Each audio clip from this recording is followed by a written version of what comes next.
Hello, YouTube and all my Alyn Armada out there. Welcome back to the channel. We are back with Ish. This is 1,000 players build massive civilization in Minecraft.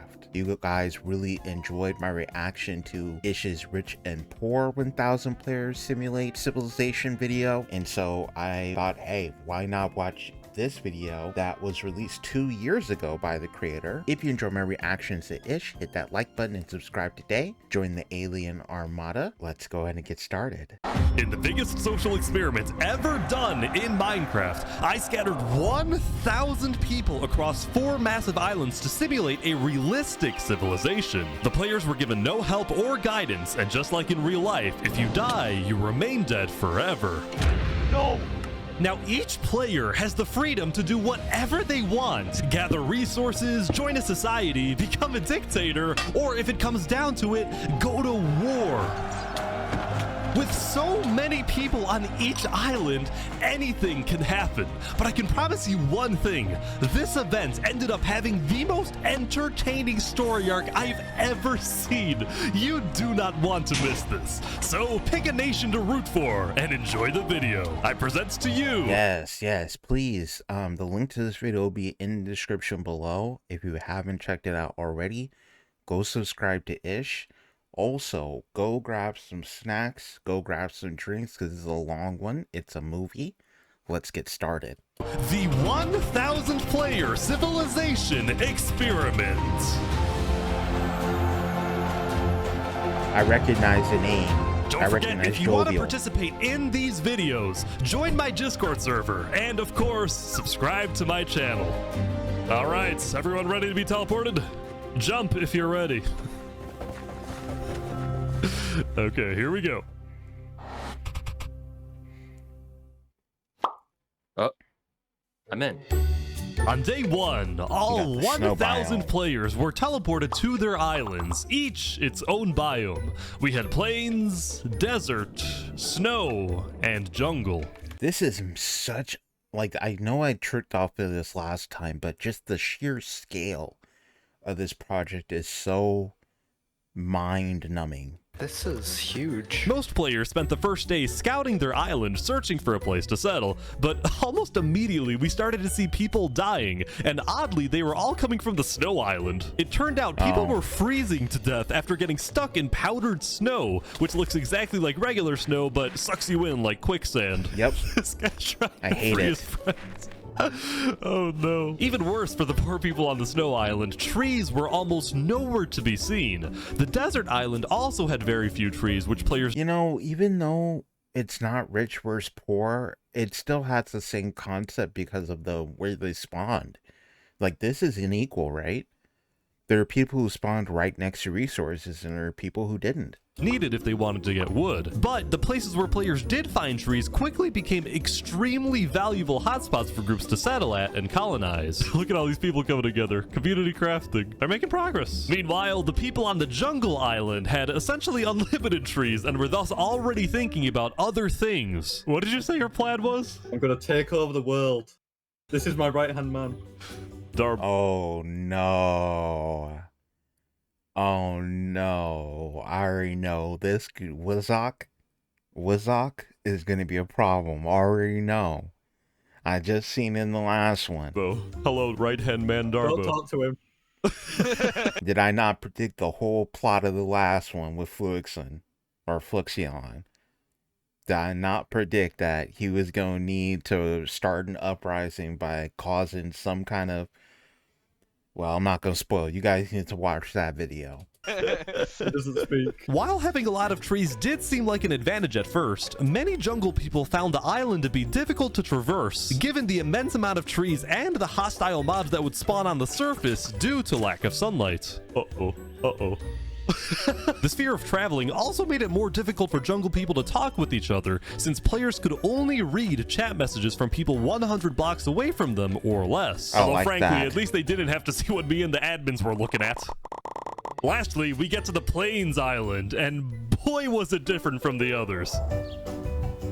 It truly was just the perfect island to live on, It's the with green rich island. grass, trees, animals, and no natural dangers. Guys, make a little animal family. Or farm. Not needing to worry about dying as much as everyone else, the people on the Plains Island were among the first to start mining for They're really just all grouped up. resources like iron or diamonds. They were also the first to build up villages and, yes, to create civilizations. Throughout the first day, you could see two main groups starting to come together. One of them, a democracy led by a player named Horace Crown. Our aim is building the most beautiful and nicest city on the entire server. And the second, also a democracy led by a player named Sidefall. I just want to make sure Sidefall. nobody dies. It was actually kind of odd how similar these two civilizations were. They were both located on the southern shore, they both had democratic elections, and their leaders both wanted good for their own people. I just hope nothing happens to change that. Ish, I'm gonna make an Among Us character. Never mind, I hope they die. Soon it was the end of day one. Players across all 4 islands logged off and made plans for the following day.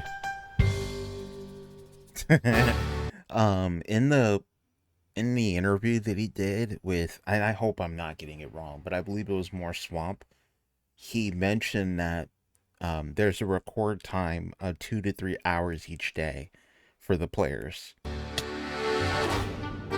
It was on day 2 when civilizations really began to thrive. In the southeast corner of the desert, what used to be an empty patch of grass was turning into the desert's largest nation. Hello, good sir. Yo, what's up, Ish? The Sultan is back. You might recognize the player storming hell from my first civilization video where he led a nation called the Sultanate. Well, now the desert dictator is back with the Sultanate 2.0, and this time with a population of over 100 people. I want to maintain order and peace in the desert. The rules, as established by the Sultan, included wear proper attire, do not eat pork, complete your mandatory work, and most importantly, acknowledge the Sultan as the supreme and divinely chosen leader. Moving on, Eating pork is haram. since it was still hard to get food in the dry climate, the people of the Sultanate focused on developing different types of food production, like fishing in the surrounding. People of the Sultanate Who's the noodle plays with the rainbow hair? focused on developing different types of food production, like fishing in the surrounding ocean. On top of this, a player named Drip Chicken made a chicken market,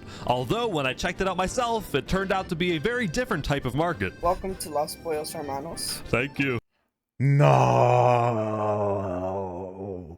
They're Breaking Bad.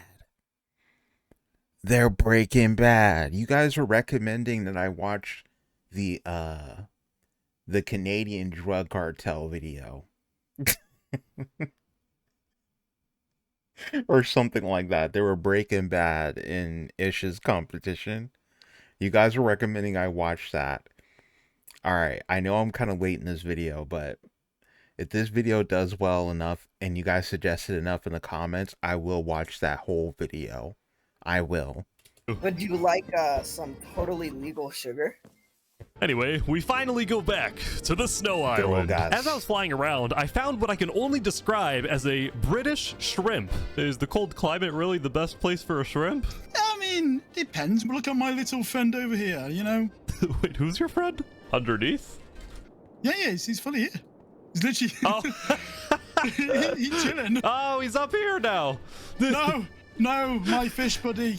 Please go back down. Despite the killer powdered snow and the occasional polar bear, the people on the Snow Island were actually doing pretty well building settlements together. Nobody was fighting because everyone had one common enemy, the harsh climate. That being said, it turned out that all of these snow settlements might be a bit more than just little communities.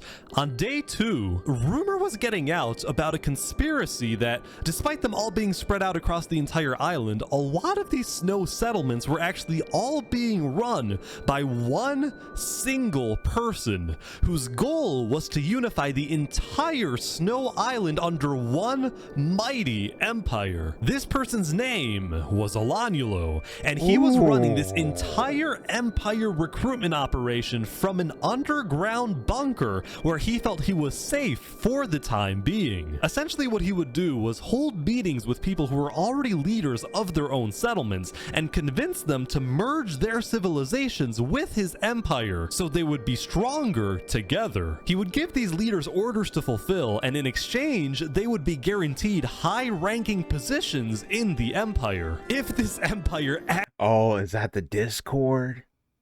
actually succeeds in uniting all 300 people on the Snow Island, it would easily become the most powerful nation in the world. In fact, it would be bigger than the Sultanate and the two plains democracies combined. Will this ambitious plan actually succeed? Let's see what happens. I'm staying for that alone. It's crazy how, like, there was no inkling that this was part of the plot in, like, the beginning intro. Like, I would have stayed already, but, like, if this was hinted at at all, I would have, like, 100% stayed even more. This is wild. What a plot. In the following days...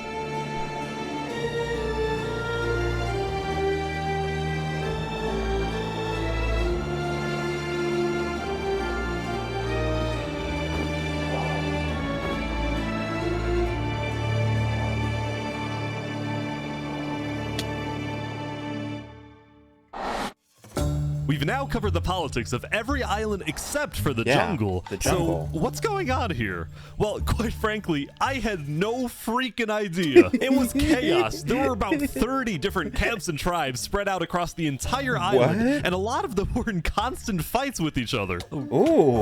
Who are the... What is going on? There's a fight here. The jungle is lit. The jungle is like... The jungle is hella ghetto. That's funny. Here's a tribe that imprisoned one of their own members for being, quote, too rich. I say we tax him and then let him out of jail. The wealth.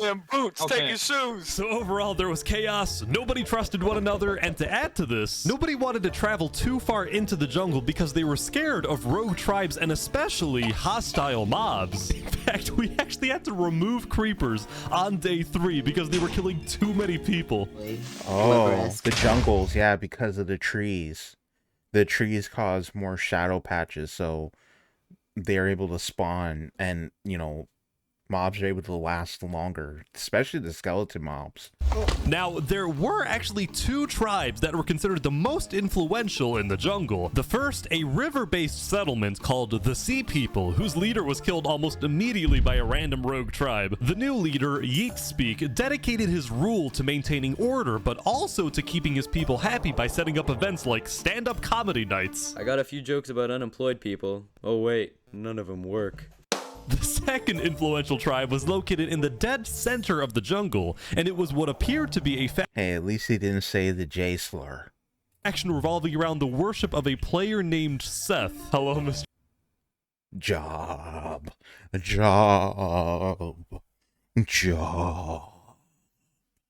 Seth. Oh, what's up, bro? Oh, this is just creepy. You're telling me this isn't a personality cult? Nah, I wouldn't say that. It's a way of life, alright? It's a religion. Lastly, as I was flying around, I happened to run into this guy again. I'm gonna take over the world. Believe it or not, he had actually become the leader of a pretty impressive settlement. Granted, there was a lot of internal drama in his tribe. Do you see this like really cool tower thing that we're building here? Yeah, it looks great. Yeah. It's really cool, isn't it? And do you see our farm over there? It's really cool and nice. Now come over here. Could you tell us what this is? In short, 2 of Wazik's tribe members built a librarian's tower, and he thought it was ugly and wanted to burn it down. Now, when I talked to the librarians, they said Wazik just doesn't like the library because he's illiterate. As I said, drama. Now, the jungle wasn't the only place having problems. The Plains Island was seeing both a surge in development, this whole place is awesome, but also a rise in tension. The leader of one of the Plains democracies, Horus Crown, had found out that the other Plains nation run by Sidefall had reached out to the Snow Island looking for potential alliances. Horus Crown did not like that Sidefall was reaching out to other islands instead of reaching out to him, so he quickly established his own alliance with 2 other Plains settlements, both located on the east side of the island. No. He's flicking up with the ops. He's literally like conflict wise. He's literally getting chill with and building allies on the directly on the other side. of Sidefall so that they can squeeze him in and literally sandwich him in between two opposing sides. Island, which would essentially cut off Sidefall's access to most of Plains if a war were to break out. We think Sidefall is definitely up to something, and we're planning to stop him. If I'm Sidefall, I'm making an escape route. I'm making an abode dock secret plan where we basically all escape and sail around the island to either the jungle or the snow biome. People living on the Plains Island who had otherwise taken their peaceful lives for granted were getting very worried about a potential massive war that would devastate their homes. Here in KFC, we want family, not war. Meanwhile, on the desert island, the Sultan storming hell was not happy when he discovered that a group of mountaineers had made their home on the mountains surrounding the Sultanate. So the two groups had a meeting to discuss this dispute over land. Why does the Sultanate have any more right to a plot of land? Simply, might makes right. We're stronger, so if it comes down to it, may the stronger group win. People in the desert were starting to get worried about Storming Hell's tyrannical nature, so some of them moved to a quickly growing democratic nation on the other side of the island. This was Theria, the name derived from the Greek word for freedom. I asked their elected president, Saps, about the Sultanate. Hopefully we can establish some peaceful relations for now. I mean, we're in the middle of a desert. Why fight? The guy who narrowly escaped in the last video and survived that entire time. You know? Overall, and turned the entire tide. Oh my god, you need to watch the other video. I'm sorry. I'm sorry to spoil. I'm not going to say anything else, just if you haven't already seen it. Each island had its own conflict between the desert's Sultan dominance, the plains' alliance disaster, the jungle's total chaos, and the Snow Empire's takeover. At least one of these conflicts was bound to erupt very soon. And that conflict was Plains. At the beginning of day 4, a propagandist told everyone that Sidefall was about to attack the Plains Island. Horus Crown called a code red and everyone on Plains was freaking That's all it took?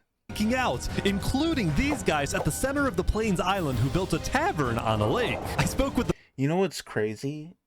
Like, I'm not saying that in wars, that war wouldn't be this easy to start. Like, it is. Like, it can happen like this. Just one bit of panic and some very, very concentrated propaganda that looks real enough can cause enough problems. But later on, we develop technology so that we can prove things and we can, like, kind of, that way we don't just jump into conflict, right? And, like, I'm just, as a nation leader, what I would have done is I would have been like, okay, if this is true, let's send a few scouts out. Right, let's confirm that they are mounting up an attack.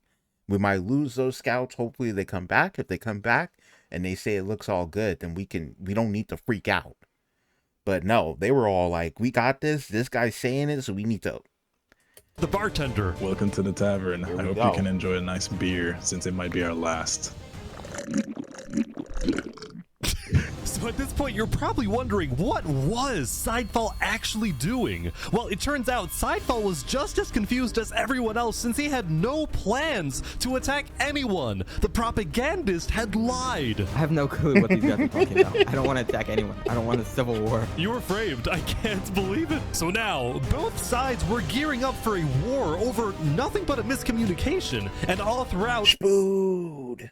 Sidefall was desperately trying to reach out to the other Plains leaders saying that he didn't want war. The other leaders doubted him, but they actually agreed to meet with him as long as they met on neutral ground. Whoever told you guys I want war is lying. Tell us the truth then. While they talked, Horus Crown secretly had undercover spies search Sidefall's entire village, but he wasn't aware Sidefall had someone else place a bunch of TNT under his village. But before things went too far... Folks, we have a peace deal. By the thinnest of margins, crisis was averted. After talking, the leaders had made a peace treaty. I actually didn't get to see much of the meeting, but here's essentially what happened. Sidefall first apologized to the other planes leaders for not being open with them, specifically about his relationship with the Snow Island. He told them he had only reached out to Snow in hopes to get on the good side of a player named A Freakin' Turkey, who was apparently Alanyulo's second in command. The planes leaders discussed their disagreements on foreign relations, Horus Crown preferring keeping alliances within planes, and Sidefall believing in making allies on other islands, but they were able to put their differences aside. They banished the propagandist from the plains island. Thank you. So this is what I'm talking about. Bravo. That to me is realistic. Before an all-out war would break out, you're going to see people try to first communicate as civilly as possible to avoid casualties. Because why just jump to war and start fighting because one guy is like, hey, this guy is mounting up to an attack. Like, let's find out who this person is, why did he make this claim, and examine him. And that's the end. The four major Plains nations created a Great Plains Alliance. The Plains Island went from being on the brink of war to being the most united island of all. Wow. And it wasn't just plains. Toward the end of the day, all four islands were prospering. From the people on Snow collecting resources and building together, to the people in the desert working on the Sultan's build project, which was to create a massive holy city. Even the jungle was at peace at the end of day 4, since the remaining jungle people were just thankful that they were still alive. Soon though, it was the next day. But before we let people back onto the server, the admins and I decided to add a little something. Oh no. We added a 5th island in the center of the world. You know exactly what y'all are doing. And how did you pull this off? How did you do that? I don't know. I don't understand. And from what I understand too, after watching that interview, y'all, there is one guy who designed the whole rich and poor island thing. And I think that same guy worked on this, and maybe there's multiple people, I don't know, but how do you even think of doing this? To go back to my point earlier, this gives all the sides something to actually fight over, right? Because now they're all going to want their own equal share of this island in the middle. Even if this island in the middle doesn't even have that much into it. It probably does have decent stuff though, if we're being 100. Why would they create it this way if you didn't have something okay or decent in it, some valuable resources? But this is gonna definitely cause conflict. There's no way all these sides are gonna share this equally. And we didn't tell the players that we did this. We wanted to see who would discover the island, how long it would take to find, and then what would happen next. So we started up the server, and the wait began. Who knows what's down in there? It's probably a bunch of diamonds. Why is there an abandoned mine? But meanwhile, we have to talk about the Snow Island. Hello, hey, Turkey! Hello, Itch! How's it going? On day 5, the player A Freakin' Turkey finally gave me a full explanation of the mysterious Snow Empire, which I found out was named the Aculon Empire. Still fearing for his safety, the Empire's founder, Alanyulo, gave orders entirely from his secret underground bunker, while his second-in-command, A Freakin' Turkey, carried out his orders and led the people on the ground. You guys have settlements across the entire island. There is a lot. Just know none of it was made by slaves. The Empire relied on strict order to maintain peace. It's now I mean, he's saying it didn't happen, right? The problem is that was in no one's mind before he said that. I will say, to give him credit where credit's due, that was a very Technoblade-esque joke. This whole area, in fact, to me, the whole biome screams Technoblade. The secret society meeting underneath the snow as well. Like, all this is so fire. 200 citizens were each assigned a daily job like building, mining, or fighting, and whenever they were online, all citizens were required to be in 2 Discord voice channels at once, which I didn't even know was possible. Also, the Aculon Empire made it a point to document everything, including its list of members, its hierarchies, its physical landmarks. It's very organized. Also, super tryhard. But what I found most impressive was the high-level operation going on in this seemingly regular building. This singular building is the richest place in the entire server. They called this the Quartermaster's House, and it was where the Aculon Empire not only collected and stored all its resources, but also distributed items using a complex request system, where, for example, a citizen asks for iron ingots, and then the Quartermasters decide exactly how much iron that citizen deserves. Oh, this is so freaking cool. Based on a detailed algorithm they developed. Has anyone tried breaking into this place? Not yet. Let's just say, if you tried to get in without permission, you're not gonna get a very nice welcome. And I kid you not, just a few minutes later, this player, Xelius, was caught trying to sneak his way in, and he was sentenced to a public execution to be held the next day. Things are kind of strict around here, huh? That is order. As long as they don't take away my squid, I'm a happy man. Oh man, look at him. Aww. He's still chilling with his squid. Island continued to be hyper-vigilant about criminals, but so were other nations, like the Desert Sultanate, which made an inescapable prison. He is surrounded by lava. Or Wazak's nation in the jungle, which made a giant sand trap. Oh, this is evil. Just you wait until we have a nice little deliberation with some people. I'm gonna be put to death, you know. Like even planes didn't feel exactly safe, as this self-described capitalist nation made a giant wall to protect its people. We want to make sure that communists cannot take this away from us. But as I was talking to these guys, I got tipped off from someone in the desert that something big was about to happen. The Sultanate army's on the move. Here we go. The Sultan had sent his elite squad on a secret nighttime mission. Their goal? To find a group of people that had been rumored to want to assassinate the Sultan. They're at the north side of the island now. This is our target. This is our target. This feels too realistic. According to the Sultan, oh no, not the hiding music. In this little settlement were indeed the attempted assassins, and now the group had a decision to make. Oh, we're gonna kill this guy. Do we kill this guy? Up until now, there hadn't been any violence between desert nations. Will this be the breaking point? Not this music, bro.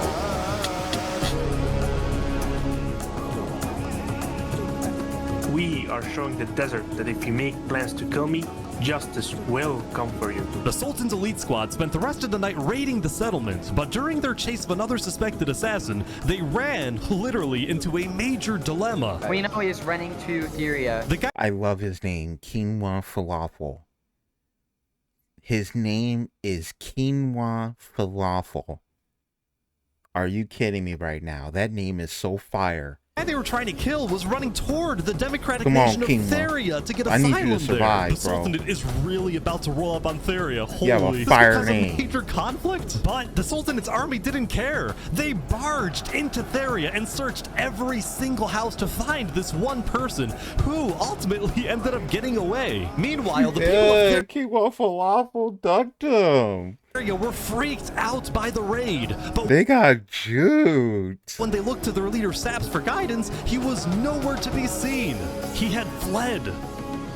My boy Quinoa Falafel is someone else. Eventually, the Sultanate's army left, but Theria was not going to forget this.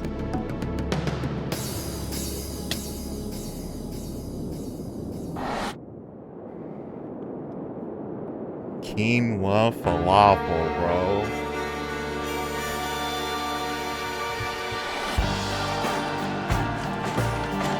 By attempting to blow up the Quartermaster's house, Xelius betrayed our people. And for this, he must die. Glory to Aculon. Dang, that was clean. It was a busy day for A Freaking Turkey. The execution was successful, but the Empire didn't yet have a written constitution or a justice system. So A Freaking Turkey met with a player who claimed to be a lawyer to set up a legal system. You get the smaller seat, unfortunately, but do know it is quite important as well. I'm used to cramming into tight spaces. Afterward, A Freaking Turkey took his guard to Drew and confronted some I'm not gonna lie, he sound like a lawyer. farmers who he claimed weren't producing enough food for the Empire. I swear I will not miss any payment I have to owe you. Drew, the bow, please. I expect 5 stacks of bread delivered within 1 to 2 business days. Even though he I expect 5 to owe you. Drew, the bow, please. He upped the stick on him. I expect 5 stacks of bread delivered within 1 to 2 business days. Even though he was a little tyrannical at times, A Freaking Turkey was actually becoming very well liked in the Aculon Empire because he got things done and he was a charismatic speaker. Fellow citizens, it is my distinct honor to pronounce Steve and Pixel as husband and wife. See, even though he was only the second in command, and wife. See, even though Hey, he was hey, what's happening there? only the second in command of the wife. See, even though he was only the second in You know what I felt like? I felt like that gif of the kid. He's like looking and he goes, people, someone who talks Wait. to officials, even sure he existed, while Alyn it's ruled from afar, only talk. Ender. Are they? Wait a second. That's right. It's Ender. You said, didn't you say that you either helped edit for Ish? You might even be in the comments of this video. Let me know what your experience was like being part of this video. Talking with high-ranking officials, A Freaking Turkey was considered a man of the people, someone who talks to everyone. In fact, A Freaking Turkey had gained so much notoriety that leaders of other nations were starting to reach out to him for alliances rather than to Alyn. So, as a result of all of this, Alyn was starting to get a little worried. Turkey Is he getting jealous? knows that I created this empire and its entire political system. And as long as I am alive, I will be its only ruler. No. Oh no. That turkey better have his head on a swivel. That's very funny. Our monkey religion, we hold fast to it. They worshiping monkeys. Here on the Jungle Island, things haven't slowed down one bit. Amidst the chaos, this small group had made a monkey religion, and their goal was to build the biggest tree in the entire world. Wow. Industrious. While everyone else is fighting and killing each other, we are peacefully building. By now, every tribe in the jungle seemed to have its own goal. These guys, building a tree. This group, called the Blue Cross, provided food and shelter. The Blue Cross. Is this the original origin of the Blue Cross?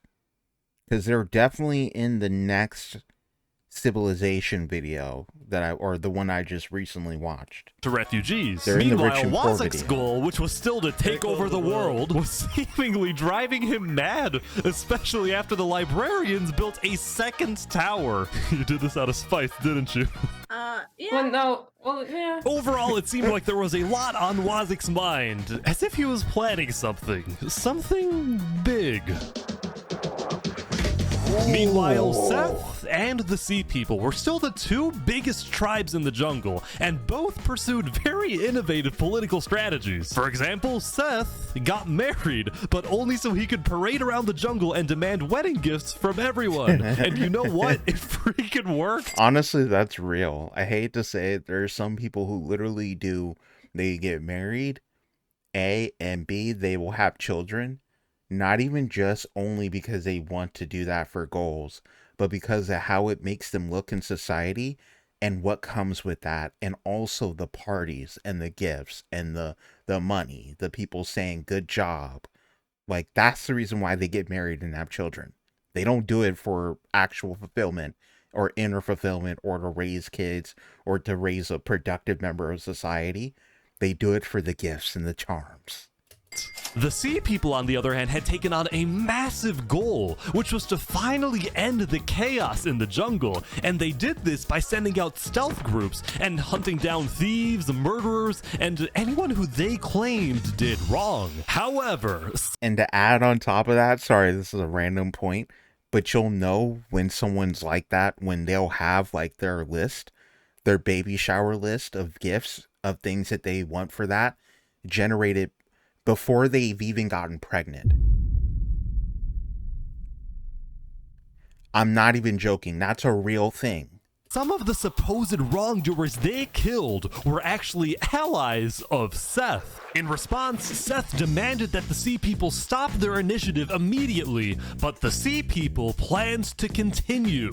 All of a sudden, the jungle island was on the verge of a massive war, as if there wasn't enough chaos already. Here we go. And then all them coffee beans. Wait. Finally, wait, we're on what day? Is this day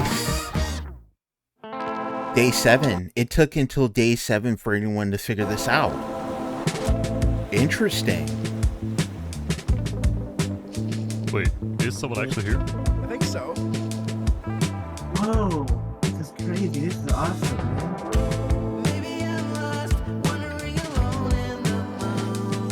On day 7, a player named the Pokemonkey discovered the secret 5th Absolutely love the music choices in these videos. Island. The island had a mysterious dead terrain, a small pre-built village in the center, and underground, it contained netherite, which is the strongest and rarest resource in the world. Now, Pokemonkey was a part of Sidefall's nation in Plains, and he quickly alerted Sidefall about the very strange and unexpected discovery he just made. Yeah, look at all those resources. He's taking the blue lantern so people believe it. Guys, I'm not lying, there really is an island! 2 minutes later, another person found the center island. This time, someone from the jungle. Then, like a domino effect, more and more people started arriving, typically either alone or in small groups, like these guys from the desert. Even though they all came from different islands and nations, nobody was fighting. In fact, they seemed to be forming friendships and simply admiring this new mysterious place. He's saying this is amazing. Quickly, word began spreading across the world that there was a 5th island, and about 30 minutes into day 7, basically everyone knew. It was crazy how fast everyone found out. Now, some nations were hesitant about visiting, believing that the island was some sort of trap, while other nations like the Aculon Empire sent out large exploratory groups to investigate the island. So Aculon is here, but instead full diamond. of mining for netherite, they're taking the wool from the tents. Oh, they don't have sheep in the snow island. That makes sense. Something I found interesting was that no nation, not even the Snow Empire, had the courage to publicly claim the center island as part of their nation, as their territory, probably because it would result in conflict with other nations, which was my secret intention when adding the island. That wasn't a secret, bro. It wasn't a secret for anybody watching this. Okay, just rewind it back when I said that this was going to cause tension. It would cause some type of war, but it didn't cause a war. Or maybe just not yet. Not yet is the key thing. It's early. It's still the first day. Meanwhile, I present to you the story of Los Pollos Hermanos. No, Los Pollos Hermanos. They are really Breaking Bad. I know they not. Wow, you've really expanded your business. Yeah, we're doing quite well. Because starvation was such a big problem in the desert, Drip Chicken had made it his life's mission to feed the people of the desert. And ever since I spoke with him on day 2 next to his little food stand, Los Pollos Hermanos had become a staple of the Sultanate. But this business would soon run into some problems. See, on days 4 and 5, the Sultan storming hell was unsatisfied with the slow progress on his build project, the Holy City. So he demanded that the farmers of the Sultanate stop growing food and instead work on his build project. And just like that, the food supply going into Los Pollos Hermanos had completely stopped. The restaurant suddenly had They need to get back. no food available to sell.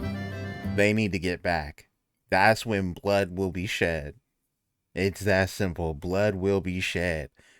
There's no way they really just took all their food. Having no food, Drip Chicken was instead forced to sell some questionable products, and if he was caught selling these products by either the Sultan or the Sultan's twin guards, he would probably receive a life sentence in the Sultanate prison. Meanwhile, the farmers of the Sultanate were unhappy since they wanted to farm, not be forced to build. So in a rebellious move on day 5, Drip Chicken and the farmers secretly set up a meeting with Saps, the leader of Theria. I know you want to move to Theria, but if you do, the Sultan will send his elite squad to hunt you down. So, what do we do? Go Gotta to plains or save your something. chicken. There's about to be chaos in the desert. And Saps was correct. There was about to be chaos in the desert, for reasons he couldn't tell the farmers just yet, but he did tell me. You know who Davert is? Yeah, I think so. He's one of the twin guards, right? He's about to leave the Sultanate and join me. Really? The two people the Sultan trusts the most are his two twin guards, the brothers Daveret and Zamta, but one of them had grown tired of the authoritarian and warmongering ways of the Sultan. So Daveret had reached out to the leader of Theria, and together they created the single craziest plan I have ever heard, and this was it. First, Daveret leaves the Sultanate to join Theria. Next, the Sultan finds out about the betrayal and sends his elite squad to kill Daveret. Then, when the elite squad is away hunting for Daveret and the Sultan is therefore alone, Daveret will sneak back into the Sultanate and kill the Sultan. Daveret will then claim leadership over the Sultanate, and as the new leader, he will finally bring peace to the desert. It's not going to go that way, though. I love it. I love how this is also kind of like, no, there's no way. Like, it sounds like a very fantastical way to make yourself leader. No way this works. Brother, grow some chest hair. Trust me, you'll work, alright? So, at the end of day 7, Daveret snuck out of the Sultanate and headed to Theria to begin the operation, while Drip Chicken and the farmers fled to the Plains Island. On their way out, some of them took one final look back at their home, at their restaurant, knowing that they would probably never see it again, knowing that the story of Los Pollos Hermanos had come to an end. Damn.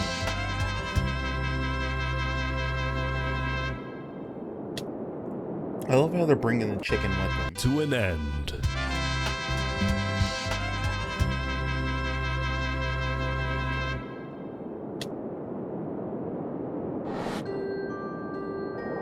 On day 8, there was a major event on the Snow Island.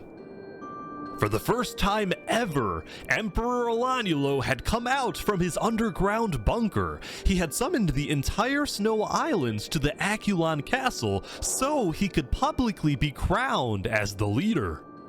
Before the coronation, all high-ranking officials were required to provide Alanyulo a gift. I present to you a high-quality pair of premium brand sneakers.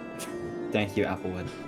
I, Baron Saul Goodman, give you this present, Saul Goodman. Lord Alanyulo. My presence is your present. After the gifts, Alanyulo asked his... Is your present. He's really playing the music. After the gifts, Alanyulo asked his second-in-command, A Freakin' Turkey, to make a speech affirming Alanyulo's undisputed leadership. My friends, the Aculon Empire is the strongest nation in the world. Not because of one leader, but because of all of us. Thank you, Turkey. At the end of the ceremony, Alanylo asked all of his citizens to follow him out of the castle, down the main path of the Empire, in a symbolic move meant to showcase the unity of the Snow Island. Yup, it's a march. It's a show of force, honestly. Like, it shows the unity, but also when you walk through the streets in a unified, dignified march, it shows your numbers. There are so many reasons why you want to do a gathered march through your area, or through an area that you just brought all your troops together in. There are many reasons.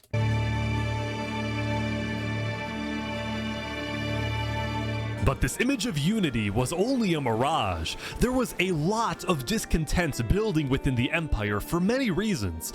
People didn't like that Alanylo's knights were constantly bossing them around, nor did the Aculon builders like it when Alanylo forced them to work on the Aculon castle instead of letting them finish their own projects. There was this general sense that Alanylo might be overreaching with his power, especially when he started spying on his own citizens to see who was criticizing his leadership. See, Alanylo believed that in order for his citizens to have a good life, they have to live in a strong nation, and the only way to maintain a strong nation was through complete unity under a powerful and unchallenged leader. He's building North Korea. That's what he's doing. Why Alanylo was fearful about the discontent within his nation, as well as the rising popularity of his second-in-command, a freaking Turkey. And unfortunately for a freaking turkey, look, alright? I know some stuff. The laws of power. I think it's like rule number 2 or rule number 1. Look, I'm about to misquote the whole thing. But basically, you don't want to show up your master. And a freaking turkey, unfortunately, made the mistake of being favored slightly more by the people than the king. He may pay with his life, or the people will actually choose to follow him over Elendil, and he will pay with his life for miscalculating the people's devotion. So this will be a true test of the nation. Knowing that they were being spied on, many of A Freakin' Turkey's supporters were becoming scared living on the Snow Island, afraid that they would be executed for not supporting Alanylo's leadership. So, with the help of A Freakin' Turkey, plus another high-ranking official, its Ender, some Aculon citizens organized secret evacuations out of the Snow Island. It's Ender. You was in it. Underground tunnels, some of which led to Seth's nation in the jungle, others going to Sidefall's nation in plains. Both Seth and Sidefall were very open to accepting refugees, especially those who opposed Alanylo, someone who they believed to be a dangerous tyrant. Also, they had just found out that Alanylo had actually sent spies all across the world, including into their own nations, so they didn't like him very much. We're not going back until there's some form of democracy in Snow. I don't think that's going to happen anytime soon. Meanwhile in Plains, Mr. Turkey, are you starting a revolution? No, I do not want a revolution. I just want to make sure Alanylo doesn't kill these people. When are you going back to the Snow Island?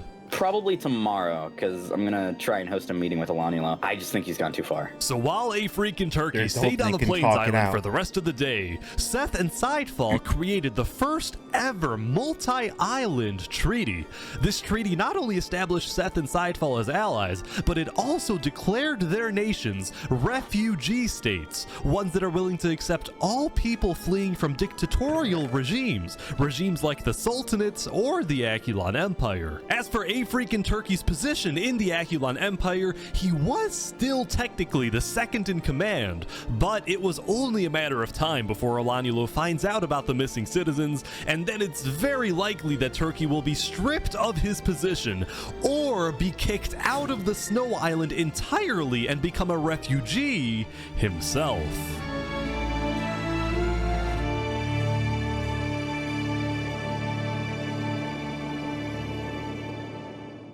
Yeah, I don't know if...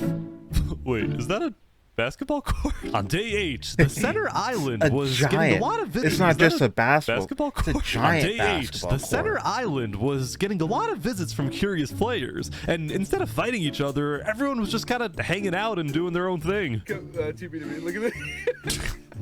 What is this? Don't question me. Later that night, some adventurers started terraforming the dead terrain, making it green. This actually looks not bad. These guys, meanwhile, made a secret underground church, and they hosted many ceremonies and cultural events. What type of ritual is this? Now, I actually attended 2 churches on day 8, the second one inside Falls Nation, although I was very disturbed by the person sitting next to me. After a near-death experience, life began to feel more sacred, only to impart the wonders they hold. I cannot say what they are. What is wrong with bro?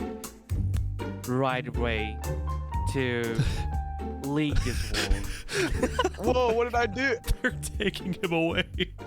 Oh no. Later that night, the Plains Island received an unexpected no freedom of expression visit from the Aculon Empire's state-sponsored journalist. I'm with the news. Down with the news.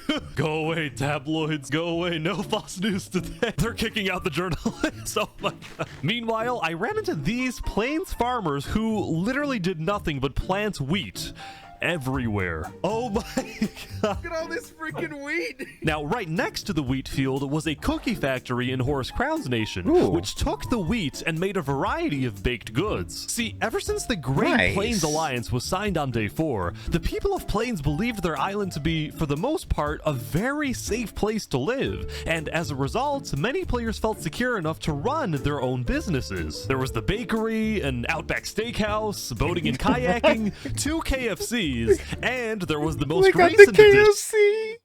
They got the Outback boating and kayaking, 2 KFCs. They got 2 KFCs. And there was the most recent addition, Los Pollos Hermanos. Okay, new Los Pollos. You made one in the Plains biome? Yes.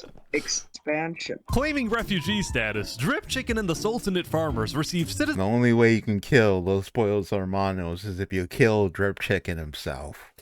Inside Falls Nation, where they were able to rebuild their famous restaurant, and the people of Plains welcomed the refugees with open arms. The only person who wasn't happy was the owner of KFC, who now had competition. Anyway, when word got out in the desert that Drip Chicken and the farmers had fled the Sultanate, as did Davrit, many loyalists in the Sultanate were furious with these betrayals. While the Sultanate was still the second most powerful nation in the world, the first being Aculon, these betrayals of the Sultanate hurt the Sultan's public image, and he feared being seen as weak by the world and by his own people. So you're gonna send some assassins? So predictably, the Sultan sent his elite squad out into the desert to try to find and kill both Davrit and Drip Chicken.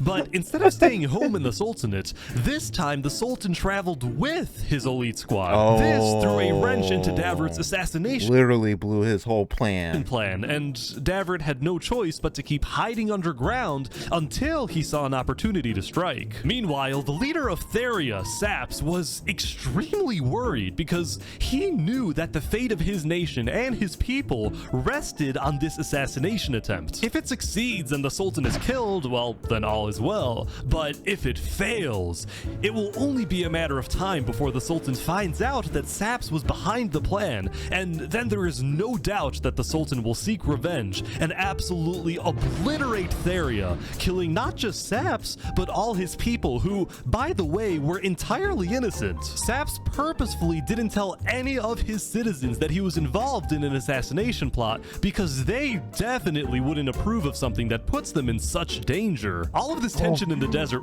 definitely wouldn't approve of something. Fluxion or Fluxion. Dang, this is like watching it's literally like seeing the origin story before they became a villain. That's wild. And right next to him looks like Heisenberg. Thing that puts them in such danger. All of this tension in the desert was really starting to get to some people, like this group, which made a giant lava wall around their civilization. They wanted nothing to do with the politics of the desert, and they were rather paranoid about everything. The walls keep us safe, we can't leave the walls for long because then we're not safe. Everyone inside the walls is safe. Everyone outside is not safe. They're strangers. We shouldn't trust them. Oh, by the way, also don't push any buttons you find in here. Okay. I actually think this group was more of a cult than a civilization, but still, I think they had the right idea. In what world? And now we go back to the Jungle War. I say war because both major nations had already basically decided that they cannot coexist in the jungle. Seth was mad at the Sea People for killing many of his allies, while the Sea People were mad because Seth wouldn't let them kill those who they believed to be criminals. Neither nation was willing to compromise on this, so war seemed inevitable. However, because Seth had also recently formed an alliance with Sidefall from Plains, a war between the two jungle nations would likely cause Sidefall, as well as the rest of the Plains Island, to join the battle, thus turning this into an actual world war. So, given that the stakes were so much higher now, both sides agreed to have one final meeting to maybe work things out. It was Wazak who quickly offered his nation as a good neutral location for the meeting, and he was quite enthusiastic about hosting.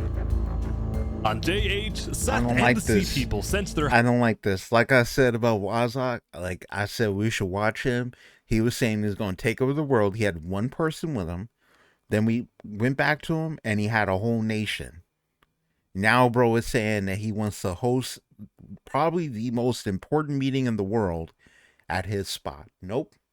Highest-ranking officials to Wazak's nation, where the meeting would take place. I don't trust this at all. Look at that. Traps all up in that bitch. They're gonna die. You're up first.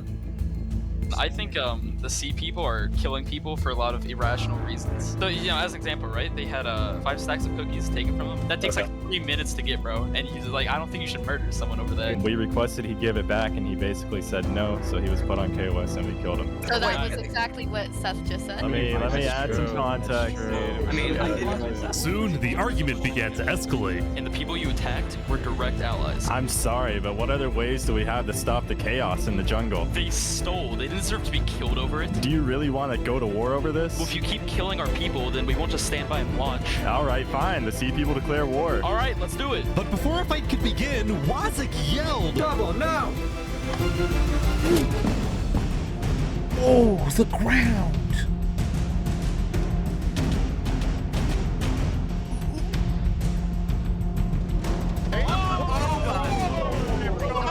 Oh my god! Go, go, go, go, go! Oh, but before that might have been the most successful assassination attempt I've ever seen. Fight could begin. Wazak yelled, "Double, no!"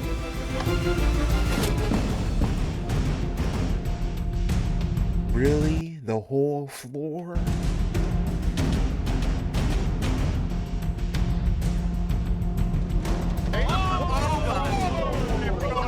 Oh my god! Go, go, go, go, go!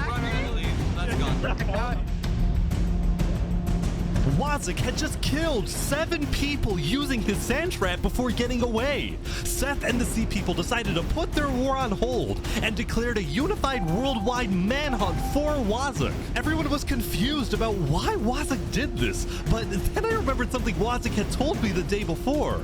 Listen, if the war breaks out, I have a plan to stop it. Really? How? Oh, you'll see, my friend. When Seth and the Sea People declared war on each other, Wazak decided to use his sand trap and make himself the villain so that the entire jungle would make peace to unite against him, therefore actually preventing a world war. Oh, but Wazak is now... I mean, his plan worked, but he had to sacrifice 7 people to do it. Hiding underground. I seen the chat. It said, execute Dave for Lion. Damn.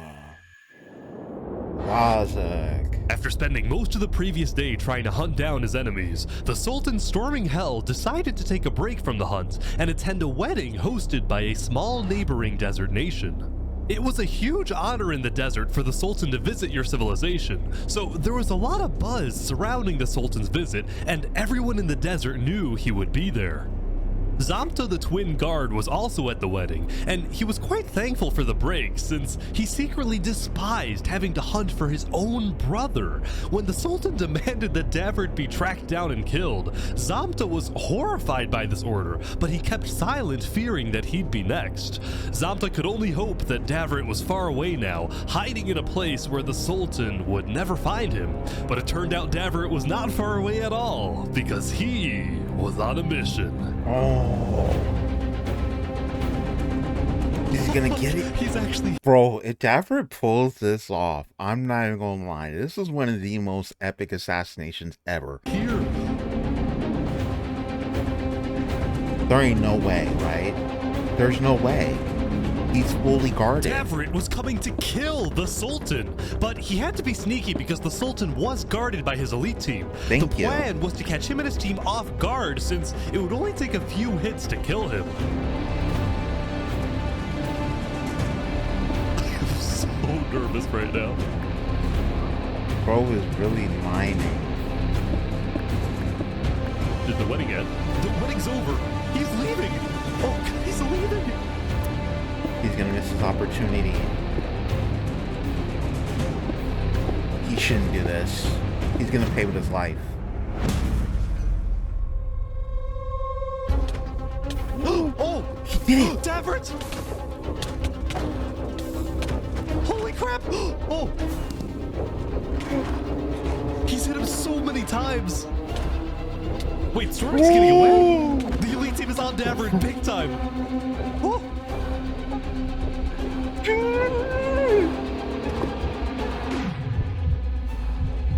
Over his brother! Oh!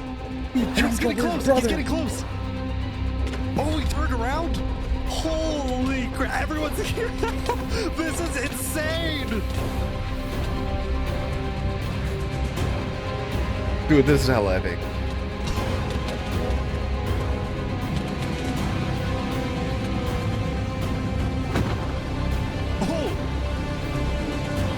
Oh, F in the chat for Davrit. F in the chat. What an attempt. Oh my god, I have goosebumps. I have goosebumps. What a crazy attempt. That looked insane.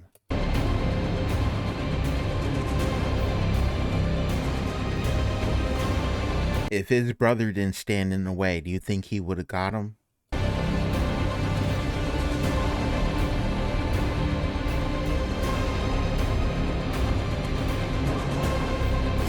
Now you going in hiding? Oh no. Right in front of Jovial too.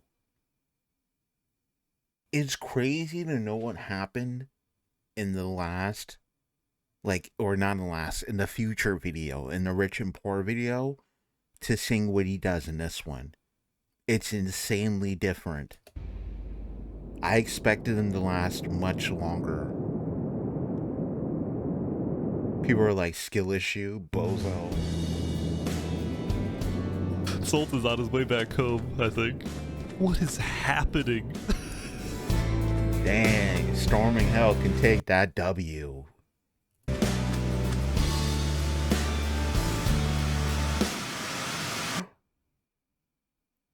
Wait a second.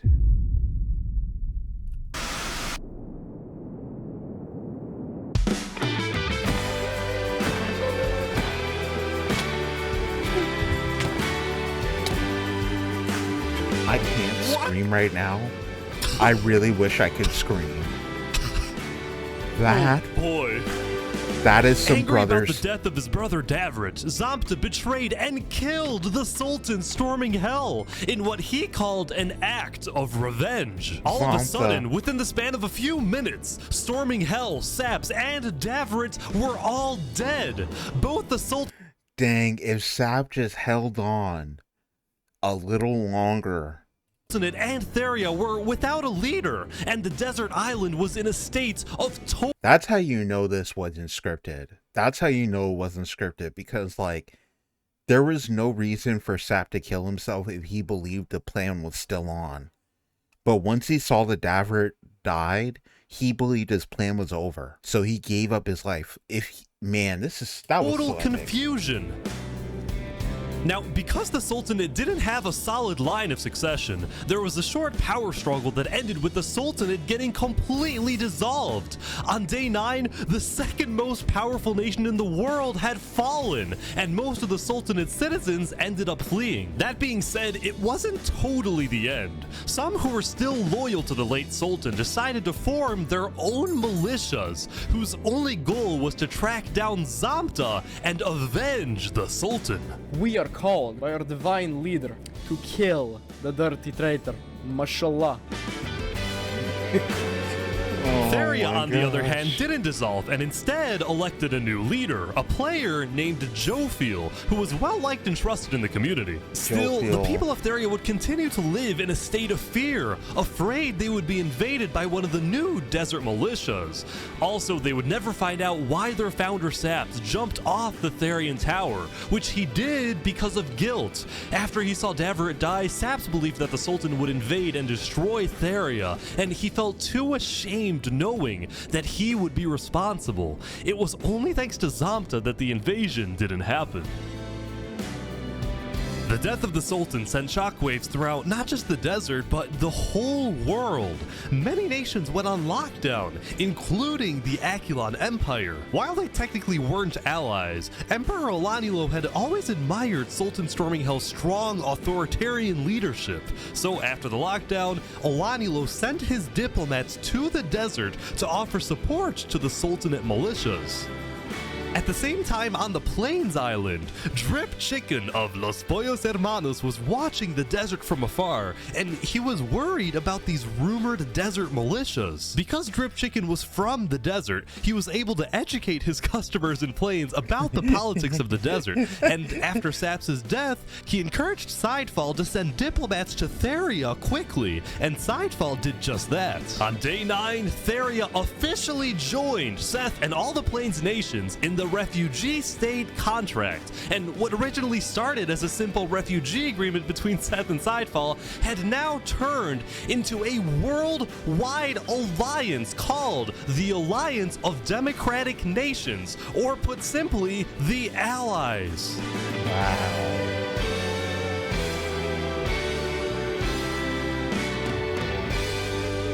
That is beautiful.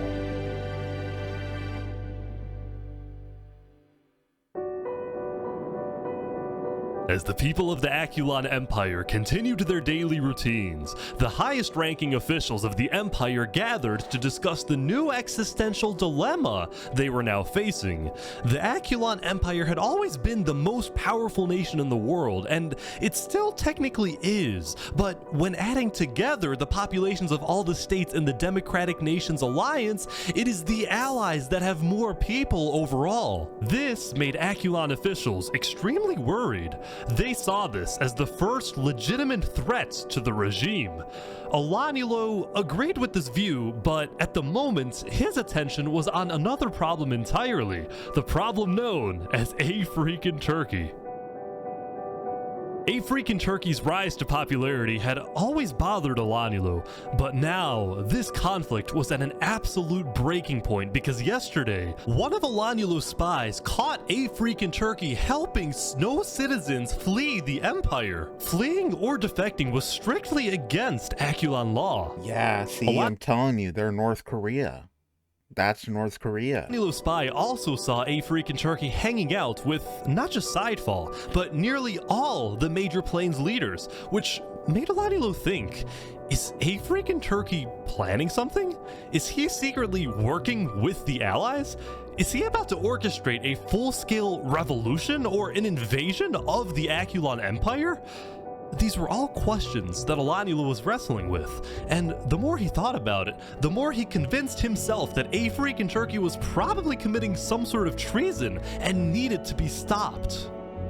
Yesterday, a freaking turkey had reached out to Alanylo for a meeting, and today, Alanylo accepted this request, but with a few conditions.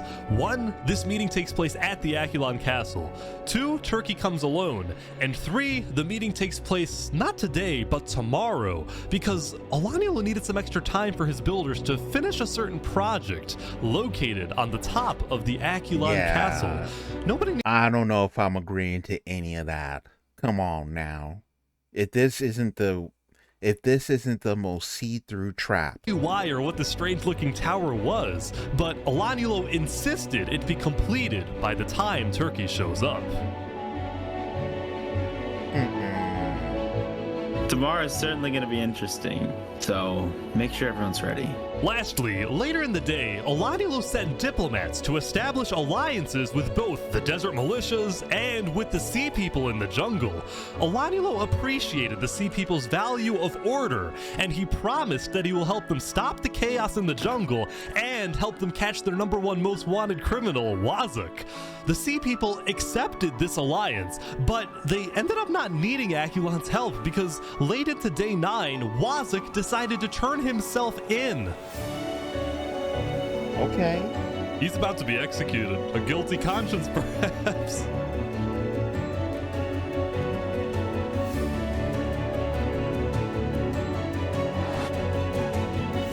The giant tree.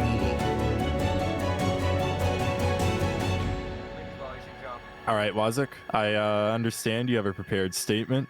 You may now read your final words. This is a beautiful place to lose your life. Hello everyone, it's your old friend Wazuk.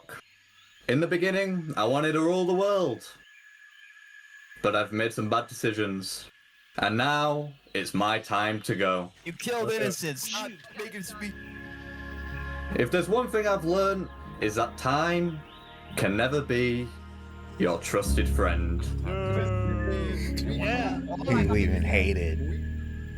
Long live the jungle. What's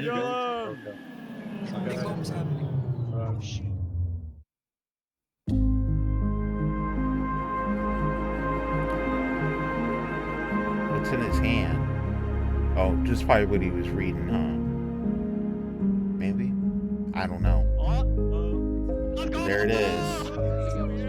07. Deciding that 07 in the chat for hiding Wazuk. isn't how he wanted to live, Wazuk instead chose to face his inevitable death on his own terms, and by doing so, he gave the jungle one last moment of unity. Anyone else jumping? The conflict between the two major jungle tribes was still unresolved, especially now that they were in opposing alliances, but for this brief moment, there was peace in the jungle. Well, that was fun. Everyone's coming down the tree now. Most nations around the world took the end of day 9 to rest and reflect on how far they've come. For example, the jungle's Blue Cross tribe celebrated becoming international, with at least one charity location on each island. Meanwhile, in the desert, the two Sultanate militias held a funeral for the late Sultan, where they vowed to get revenge and chanted death to Theria, after which they proceeded to finish building the Sultan's holy city in his honor. Theria, on the other hand, expanded its reach into the arts and became the first civilization to develop music. Oh. Hey. Lastly, on the Plains Island, businesses were booming and civilizations were thriving. I gotta admit, the band that was in the new video, that was just such an added touch to everything. The fact that they were using, it sounded like real instruments, really recording, making original music based on the things happening. It added another level, just an added touch of soul to the video. Thriving. On day 9, the Plains Island had finished the construction of the ISH, the International State Highway, which made trade and transportation between the major Plains nations much faster. So cool. Overall, the building and architecture and player creativity in Plains was simply amazing, and it was all made possible by the political stability of the Plains Island. Many in the desert and jungle jungle and snow looked at plains as the shining beacon that they can aspire to be like one day.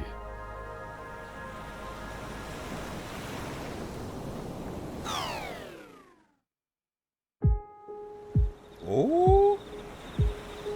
As the end of the day approached, a freaking turkey returned to the Plains Tavern after spending the day traveling around the world, visiting civilizations in the jungle, the deserts, and of course the Plains Island. That's some diplomatic During many of his stuff right visits, there. he was very surprised when he found out that most people from these foreign nations not only knew about him, but admired him. This was because rumor had spread about his disobedience to Alyn, and as a result, he had earned a worldwide reputation. He's doing what Alyn won't do, honestly. As the savior of refugees, the honorable rebel, the man who stood up to the emperor, and everywhere a freaking turkey went, he was welcomed with open arms. By the way, I think he would have been perfect for that. Yeah, I heard there was a comedy show here. You should have called me over. When it came to the Aculon Empire, the truth was, a freaking turkey had no intention of causing any type of uprising or... Also, if I'm gonna just say it, Alyn is harder to remember and say. It's just easier to remember a freaking turkey. Revolution. In fact, he was strictly against the idea, knowing just how devastating a major war would be. But he did want change in the Empire. During his prolonged stay in Plains, he had seen what freedom and democracy look like. He had come to regret his more tyrannical actions in the early days, and he now envisioned a reformed Aculon Empire. His new dream was to bring democracy to snow. Bring freedom to the people of the Aculon Empire, and make the snow refugees feel safe to come back home. I might just be overly optimistic, but I think we can achieve world peace. Okay. If a freaking turkey is able to convince Alyn to convert the empire from a tyrannical dictatorship into a free democracy, and then the Aculon Empire ends up joining the Allies, then world peace wouldn't just be a far-fetched idea for wishful thinkers. It would actually happen. With this massive goal in mind, a freaking turkey prepared for tomorrow for his big meeting with Alyn. Here we go. This is it. Day 10. Just remember everything we talked about. We'll be watching. Before a freaking turkey took off for the Snow Island, he had met with the 4 major plains leaders one last time to tell them what he hopes to achieve in his upcoming talk with Alyn. The Plains leaders were pessimistic. See, when they heard about Alyn's strict conditions for the meeting to take place, they suspected that this was going to be the meeting where Alyn removes Turkey from his second-in-command position, or worse, puts Turkey in Aculon's prison. The thing is this, though, and I will say it. If Alyn does that, he will be villain number 1 by everyone. He may also be feared by everyone, but he'll definitely be the villain. And that is something he might not want to risk from an overall world domination perspective. Whatever happens today, the Plains leaders promised Turkey that he has the full support of the allied nations. Even if they can't attend the meeting, they will be watching and will do whatever they can to help him.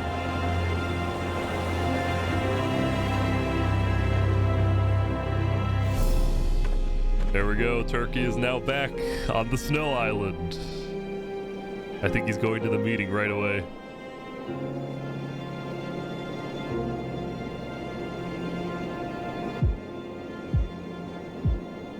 I'm so nervous.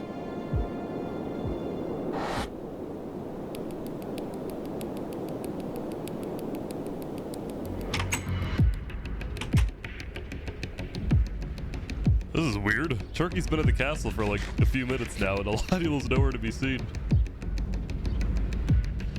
Oh, he's right here. He's on his way. Why wasn't he at the castle already? What's going on? Here we go. Everyone's here now. I think everyone's here now. Was that Madsy? Madsy? Knights come to the castle. Yeah, it is. Madsy. Wow, I Barbie. think these are all the high-ranking officials of Aculon. Leader of Barbie Land later. 2 years later. Hear ye, hear ye. All barons, Duke Turkey, and fellow knights have now come together to speak with Emperor Elanulo. Elanulo, would you please start the conversation? Wait. Turkey, hold up. So before we begin, sorry to interrupt. I have a special thing I want to do real quick. Wait. Drew, not yet. I want to do something first. Turkey, can you sit on the throne for a second? What? Why? Just do it. Okay. What are we doing? What is happening? Can I trust you, Turkey? Yeah? You like this, right? Sitting on the throne? You put me on here. I don't know what you're talking about. In front of all these people? What are you getting on about? I know that you've colluded with the Plains Alliance. And I know that you want to take over this nation. Take this throne for yourself. Whoa. What? There's nothing you can do at this point to convince me that you're not plotting a revolution against me. I caught you red-handed. No! Elanulo! Yes, I've talked with Plains. I've also talked with Desert and Jungle. I am a diplomat. Yeah, and I'll tell you this, all those people that I talked with will become our allies the moment we turn this place into an actual democracy. Why are you secretly leading people off my island? Oh, man. Because they thought you were going to kill them. Mm-hmm. And to be honest, so did I. So that's the point of this meeting. You want to get rid of me? You know what? How about I just leave, and you won't have to deal with me again? I'm just gonna go, okay?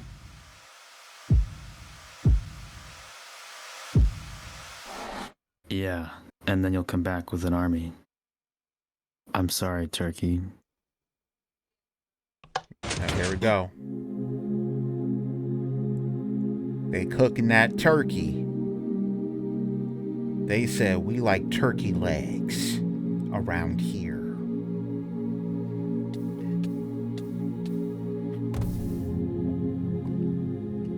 This was a mistake. This was a mistake. The reason why it was a mistake is because now all of a freaking Turkey's allies, everyone that united behind them or liked them, are gonna want blood.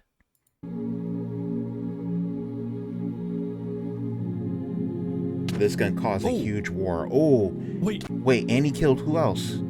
Was that Ender? Oh no, Spider was slain. Oh, I remember Spider. They're killing Turkey's supporters. They're hunting down his supporters as well. This is crazy. Like Damn, that, look at there was Ender a purge Ender's on the trying to Snow run. Island, and many of Turkey's supporters were killed. Wait, it looked like Ender's making it out. And many of Turkey's supporters were killed. The few who were able to escape immediately swam to the other islands to tell everyone exactly what happened. And all of the knights started executing Bernie, Ender, Turkey. They assassinated some of the most loved members of Aculon. When A Freakin' Turkey's death message appeared in chat, people around the world were outraged, and shortly after, the leaders of the allied nations started activating their militaries. And the other problem is, like, you would think, oh, like, as a leader, this would cause more faith from the people around that are part of your own cabinet, but all this does is cause more dissent, because what they're seeing is that if I'm loyal to you, you could still kill me if I just have one different opinion. Or if I'm trying to come in peace, you're not going to hear that, and you're going to use violence. So how can I truly trust you to lead me and lead the rest of the world to peace? You are a violent leader that is filled with fear. You couldn't even hear him out. You had to kill him. Putting them on standby. Turkey once visited Los Pollos Hermanos. I'm giving the army chicken for 50% off to make sure they're ready for battle. Meanwhile, He didn't say Aculon free. He said 50% off. got word that the allies were preparing their armies, so he declared a full lockdown, reached out to his own allies, and called them to the Aculon castle to be ready in case the allies declare war. And sure enough, when the Plains leaders talked with Theria and Seth, the vote was unanimous. On day 10, the Alliance of Democratic Nations officially declared war on the Aculon Empire. I just want to say I wish you luck and great success. Hopefully we all see some of you tomorrow to sign the constitution of the new Aculon Republic. The new Aculon Republic that we all dream about having. Thank you. Thank you all. This isn't about us. This isn't about our lives. It's about getting justice for Turkey and ridding the world of tyranny. All the allied nations met up at the center island so they could attack the Snow Island together. Here we go. We fight for revenge. And it's crazy because he was just saying that he's worried because as the Aculon Empire, they have less numbers than the Allies. He was just saying that. So, like, mentally, why would you think this would be the play? Fight for freedom.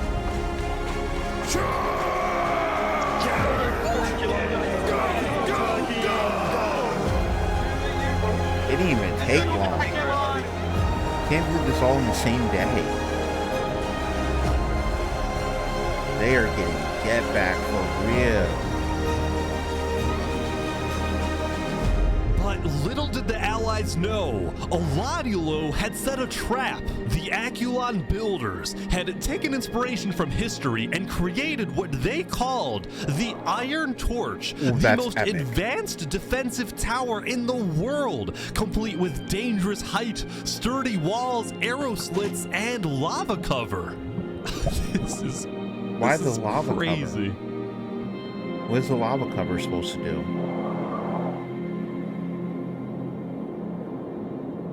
They're here. The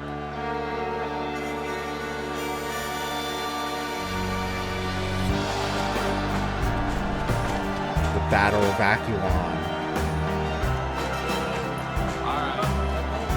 This is so epic. What was that POV again? Inferno Slayer 621. I love that name because that's so reminiscent of the old, like a lot of people's old RuneScape MMO days. Slayer with the X's. Everybody wants to be Slayer.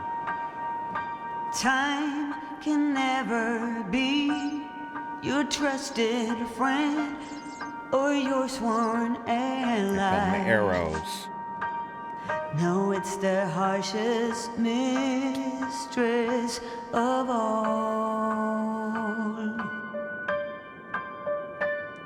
And life is just a chain of moments spent, 1,000 hellos and goodbyes. Maybe a love like this is hella ours epic. can lead out its call.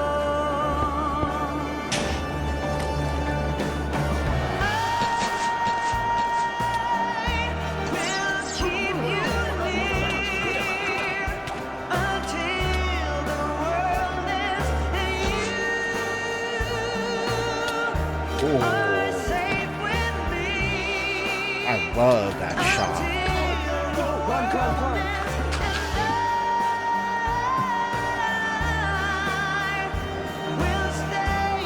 Watch out, they're coming up. Okay, so is this where the... Ooh, that's smart. The stalactites, that is really smart. Now I understand that. I still don't understand the lava. Dang. Zambada. Zamda. I still don't understand the lava. Oh, wait, here we go. Okay. So that makes sense because I do remember back in the, like, obviously this was like the medieval times. They would have like buckets of oil and they would dump oil down onto attackers and then throw not matches, whatever matches the equivalent of matches were, basically sticks with fire on them, down onto the people so that they would inflame as they're trying to climb up.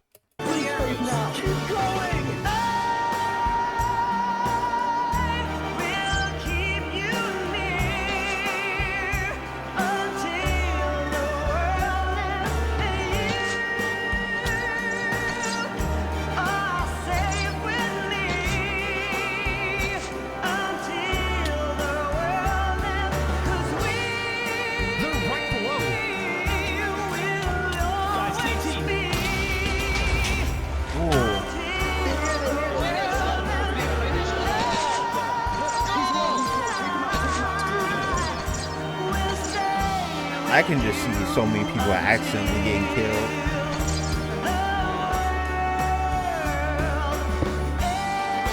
Oh, that was clean. That's really how you about to go out?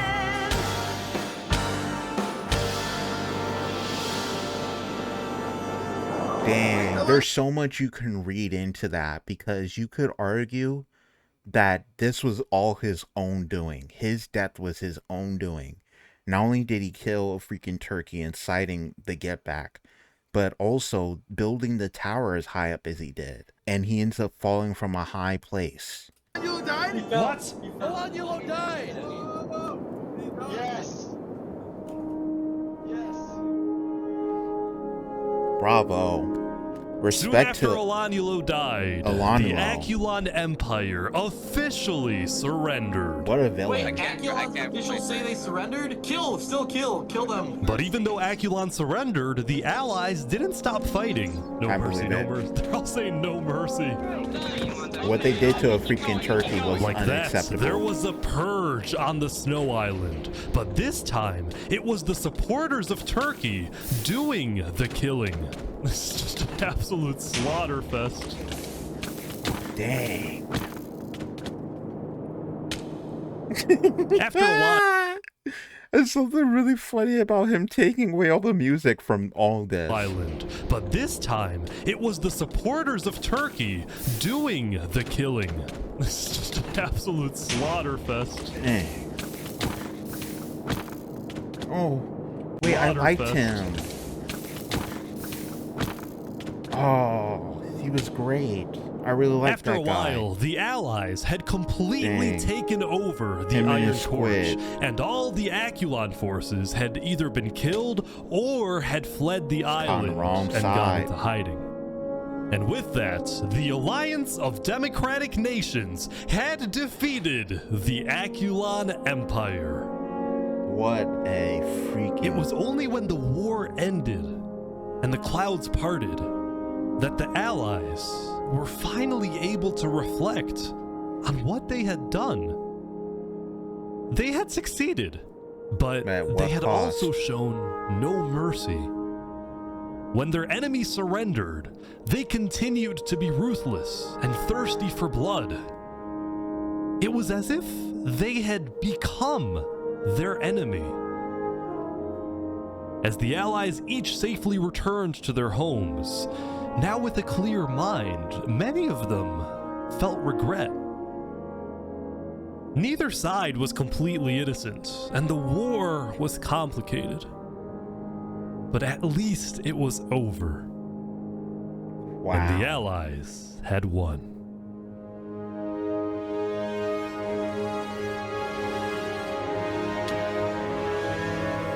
Down to 500. Over the next few days, the people of Plains, Theria, Seth, and a few smaller nations created a world alliance with a massive parliament building on the center island, where world leaders met to discuss the affairs of their nations. They really built the UN. And most importantly, to keep the peace. And the first order of business was pardoning the few living players who fought for Aculon, so they didn't have to live in hiding. Okay. We're moving on. Meanwhile, the snow refugees were able to move back to the Snow Island and create the new Aculon Republic, putting democracy in snow. They also tore down the remains of the Iron Torch and put in its place a graveyard honoring all who died in the Battle of Aculon. Dang, and RP the overlooking shrimp. the graveyard was the man, or turkey, who inspired them all. That's so beautiful.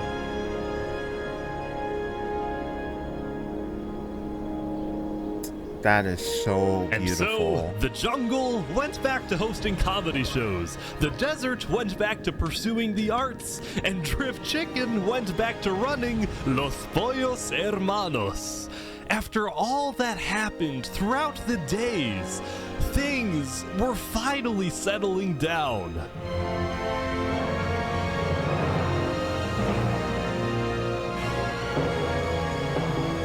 For many players, the newfound peace allowed for new stories to begin.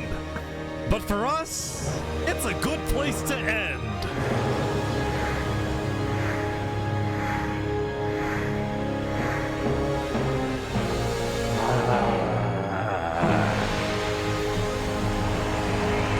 Bravo! Bravo! Ish, you did it again. And even though, for me, that was me going back in the past, because you already did this. In fact, I think this might be Ish's highest viewed video. I could be wrong about that, but I already understand it being cemented as a classic in Minecraft cinema history. What did you think of Ish's video, 1000 players build massive civilization in Minecraft? Let me know in the comment section below, and recommend other Minecraft movies you would love to see me check out on the channel with y'all. Thank you very much for watching. I will see everyone in the next video. Peace.